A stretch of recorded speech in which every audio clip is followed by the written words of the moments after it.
Praise the lord. దేవుడు ఈ దినము మనకొక గొప్ప వాగ్దానము ఇస్తున్నాడు. ఆయన మనలో నూతన హృదయము ఇస్తాడు, నూతన స్వభావమును కలుగజేస్తాడు.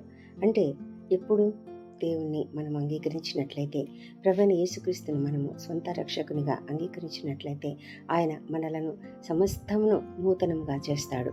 నూతన హృదయం ఇస్తాడు, నూతన స్వభావం కలుగజేస్తాడు. గతంలో మనకు ఒక చెడ్డ హృదయం ఉండవచ్చు, లేకపోతే చెడ్డ స్వభావం కలిగి ఉండవచ్చు. కానీ ఎప్పుడైతే ఆయనను అంగీకరిస్తామో మనకు నూతనముగా సమస్తమును మంచిది ఇస్తాడు.